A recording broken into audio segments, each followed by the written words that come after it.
গুৱাহাটী এতিয়া অপৰাধীৰ ৰম্যভূমি। ইটোৰ পাছত সিটো অপৰাধ কাণ্ডই জোকাৰি গৈছে গুৱাহাটী। হত্যা, লুণ্ঠন, ধৰ্ষণ, নিৰ্যাতন, চুৰি ডকাইতি কি হোৱা নাই গুৱাহাটীত?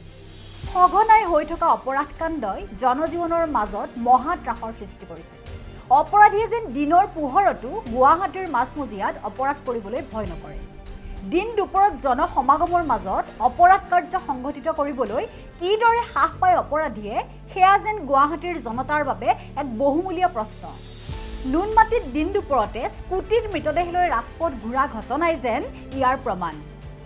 প্ৰতি 2 কিলোমিটাৰ অন্তৰে অন্তৰে একোখনকৈ আৰক্ষী থানা থকাৰ পাছতো আৰক্ষীৰ চকুত ধূলি দি অপৰাধীয়ে সংঘটিত কৰে গুৱাহাটীত অপৰাধ কাৰ্য।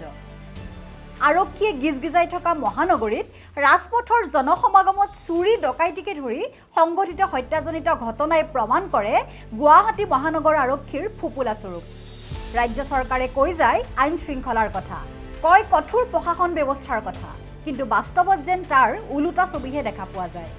অৱশ্যে কামাখ্যাৰ নৰাবলি, পুৰবী পৰিচালকৰ হত্যাকাণ্ড, ড্ৰাগছৰ বিৰুদ্ধে অভিযান, চাইবাৰ ক্ৰাইমৰ বিৰুদ্ধে অভিযান ইত্যাদিকে ধৰি কেইটামান মুষ্টিমেয় ঘটনাৰ তদন্তত আৰক্ষীয়ে সফলতা লাভ কৰিলেও গণি শেষ কৰিব নোৱাৰা ইটোৰ পাছত সিটো অপৰাধজনিত কাৰ্যই সৰ্বসাধাৰণৰ নিৰাপত্তাক লৈ যি প্ৰশ্নৰ উদ্ৰেক কৰিছে তাৰ উত্তৰ দিবলৈ আৰক্ষী যেন এতিয়া নীৰৱ। এতিয়া গুৱাহাটীত চুৰি ডকাইতি তেনেই সৰু কথা। মোবাইল থপিওৱা, ডিঙিৰ চেইন চুৰ কৰা, এইবোৰ এতিয়া সৰ্বসাধাৰণৰ দৈনন্দিন জীৱনৰ শংকাৰ কাৰণ হৈ পৰিছে। কিন্তু এইবোৰকো নেওচি লোমহৰ্ষক হত্যাকাণ্ডও দিন দুপৰত সংঘটিত হোৱা ঘটনাই সৰ্বসাধাৰণৰ মাজত মহা ত্ৰাসৰ সৃষ্টি কৰিছে।